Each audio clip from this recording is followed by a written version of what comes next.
दोस्तों, मखाना आखिर कैसे बनता है, इसकी सच्चाई जानकर आप भी हैरान हो जाओगे। और दोस्तों, क्या आपको पता है कि दवाई का कैप्सूल बनाने के लिए सूअर और सांड की हड्डी और चमड़ी का इस्तेमाल किया जाता है? और क्या आपको पता है कि टोमेटो केचप को फैक्ट्री में कैसे बनाया जाता है? अगर नहीं पता है तो टेंशन लेने का नहीं, क्योंकि इस वीडियो में हम आपको डेली लाइफ में इस्तेमाल होने वाली हमारी सेहत से जुड़ी ऐसी चीजें फैक्ट्री में बनते हुए दिखाएंगे, जिसकी नॉलेज हर एक इंसान को होना चाहिए। दोस्तों, फैक्ट्री का जानकारी भरा सफर स्टार्ट करने से पहले हमारे वीडियो को एक छोटा सा लाइक करके चैनल को सब्सक्राइब कर लीजिए, क्योंकि वीडियो हमने बहुत ज्यादा मेहनत से बनाई है। चलिए शुरू करते हैं। Tomato ketchup process. दोस्तों, टोमेटो केचप एक ऐसी चीज है जो कि हर किसी को खाना पसंद है, लेकिन क्या आपको पता है टोमेटो केचप फैक्ट्री में आखिर बनता कैसे है? तो देखिए दोस्तों, टोमेटो केचप बनाने के लिए सबसे पहले टमाटर की खेती की जाती है, और जब टमाटर पूरी तरह से पक जाते हैं तो फिर इनकी हार्वेस्टिंग की जाती है, जिसके लिए इस एडवांस मशीन का इस्तेमाल किया जाता है। ये मशीन टमाटर की पूरी बेल को अपने अंदर खींचते चलती है, जिसके बाद ये मशीन अपने ऑटोमेटिक सिस्टम की मदद से टमाटर की बेल और घान कचरे को अलग करके पीछे फेंकते जाती है, और बिल्कुल साफ टमाटर को मशीन के साइड में चल रहे कंटेनर में भरती जाती है। दोस्तों, इन टमाटरों की हार्वेस्टिंग करने के बाद इन्हें काफी बड़े पैमाने पर फैक्ट्री में लाया जाता है।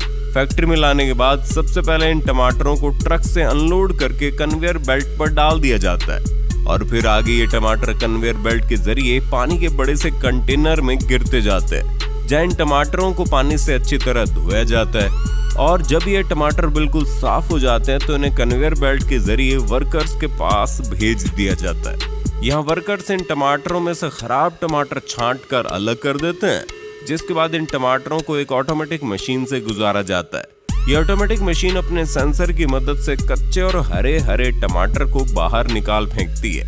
अब बचे हुए इन लाल टमाटरों को उबलते हुए पानी में डाल दिया जाता है, और जब थोड़ी देर उबलने के बाद इन टमाटरों की स्किन गलने लगती है तो इन्हें गर्म पानी से बाहर निकालकर आगे रबर की घूमती डिस्कों के ऊपर से गुजारा जाता है।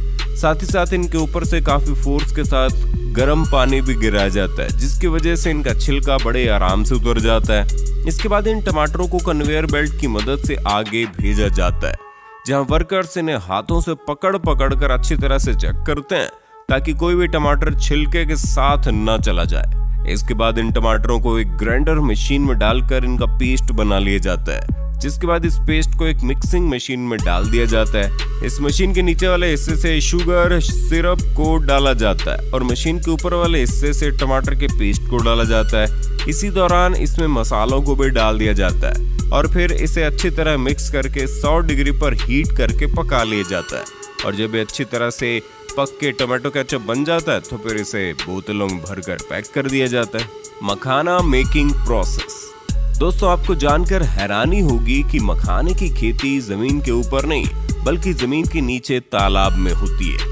इसके लिए सबसे पहले तालाब से जलकुंभी और दूसरे अनवांटेड पौधों को अच्छी तरह से साफ कर लिया जाता है। उसके बाद दिसंबर से जनवरी महीने के दौरान तालाब में मखाने के बीजों की बुआई कर दी जाती है।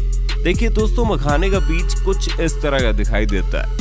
दोस्तों, मखाने की बुआई के कुछ दिनों बाद जनवरी से फरवरी महीने के दौरान मखाने के छोटे छोटे पत्ते पानी की सतह पर निकलने लगते हैं, और फिर अप्रैल से मई महीने तक पूरा तालाब इन बड़े बड़े कांटेदार पत्तों से भर जाता है। साथ ही साथ इन पौधों की जड़ें भी पानी के अंदर काफी लंबी और रेशेदार हो जाती है, और अप्रैल महीने के लास्ट वीक तक इन पौधों में धीरे धीरे फूल निकलना भी शुरू हो जाता है। ये बैंगनी रंग के फूल मई के फर्स्ट वीक से बड़ी तेजी के साथ आने लगते हैं, और मई माह की एंडिंग तक इन फूलों में फल लगने में शुरू हो जाते हैं, जो कि स्पंजी और कांटेदार होते हैं। दोस्तों, इसके एक फल में तकरीबन 70 से 110 बीज होते हैं। यही बीज आगे चलकर मखाने बनते हैं, और फिर फाइनली जुलाई का महीना आते आते मखाने का फल पूरी तरह से तैयार हो जाता है। इसीलिए पानी के अंदर ही फटने लगते हैं, और फटने के बाद इसका बीज पानी के ऊपर तैरने लगता है। इस बीज के ऊपर हल्के गुलाबी रंग का कवर चढ़ा होता है, और फिर 1 से 2 दिन पानी में रहने के बाद जब इसका गुलाबी कवर गल के सफेद हो जाता है तो ये बीज पानी के अंदर जाकर बैठ जाता है और फिर अगस्त से सितंबर माह के दौरान मखाने के पत्ते भी बड़ी तेजी से गलने लगते हैं, जिसके बाद तालाब से उन पत्तों की सफाई कर दी जाती है और तालाब की तह में बैठे मखानों के बीजों को बाहर निकाल लिया जाता है, जिसके लिए किसान लकड़ी से बनी छलनी नुमा टोकरी का इस्तेमाल करते हैं, जिसे इनकी भाषा में गांज कहा जाता है।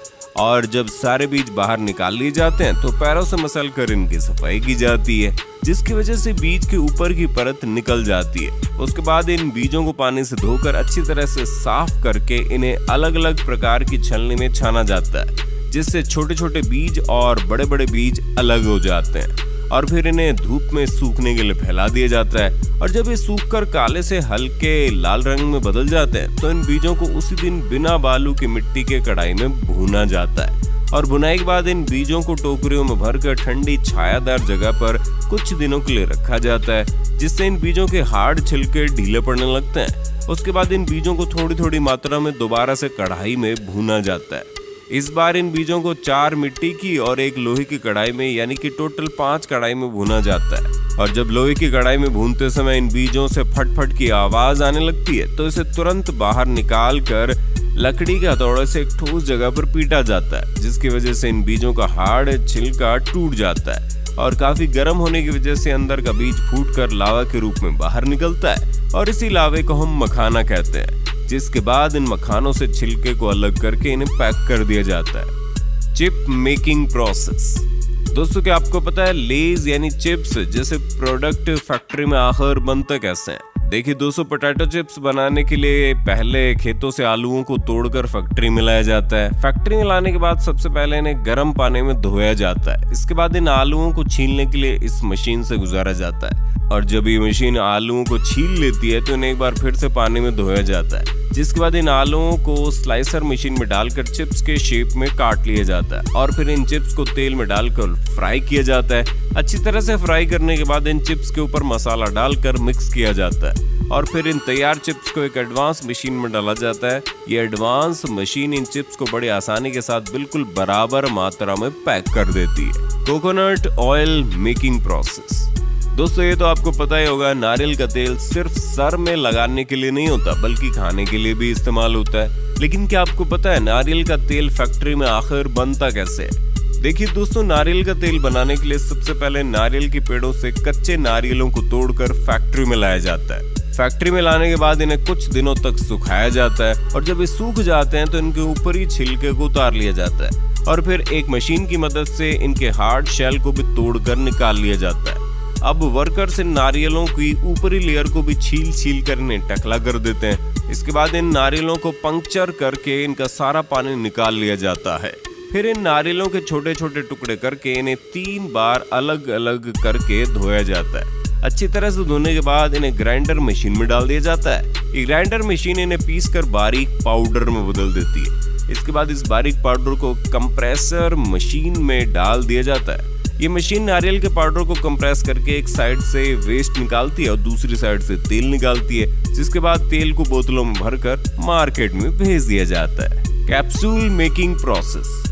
दोस्तों आपने कैप्सूल तो कभी ना कभी जरूर खाया होगा, लेकिन दोस्तों आपको जानकर हैरानी होगी इस कैप्सूल को सूअर और सांड जैसे जानवरों की हड्डी और चमड़ी से बनाया जाता है। दोस्तों ये तो आपको पता ही होगा, कैप्सूल के ऊपर एक कवर होता है जिसके अंदर दवाई भरी जाती है। दोस्तों इस कवर को जिलेटिन से बनाया जाता है। जिलेटिन एक तरीके का प्रोटीन होता है जिसे जानवरों की हड्डी और चमड़ी से निकाला जाता है। देखिए दोस्तों, फैक्ट्री में कैप्सूल बनाने के लिए सबसे पहले जानवरों की हड्डियों और चमड़ियों को प्रोसेस करके एक लिक्विड तैयार किया जाता है और फिर जिस कलर का भी कैप्सूल बनाना है उस कलर को इस लिक्विड में मिला दिया जाता है, जिसके बाद कैप्सूल के सांचों को इस लिक्विड में डुबोया जाता है और जब ये लिक्विड सूख कर कैप्सूल के कवर में बदल जाते हैं तो इन्हें बाहर निकालकर इनमें दवाई के पाउडर को भरा जाता है और फिर इन कैप्सूल को अच्छी तरह से बंद करके पैक कर दिया जाता है। दोस्तों जो कैप्सूल जानवरों के मटेरियल से बनता है उसके ऊपर हार्ड जिलेटिन लिखा होता है और जो कैप्सूल पेड़ पौधों से बना होता है उसके ऊपर सॉफ्ट जिलेटिन लिखा होता है। पेड़ पौधों से बनने वाले जिलेटिन 2 से 3 गुना महंगा होता है, इसलिए कंपनी वाले ज्यादातर जानवरों से तैयार जिलेटिन का इस्तेमाल करते हैं। दोस्तों हमारी मेहनत का फल देने के लिए वीडियो को लाइक करें, शेयर करें और दोस्तों आप किस टाइप का वीडियो देखना पसंद करते हैं हमें कमेंट करके जरूर बताओ।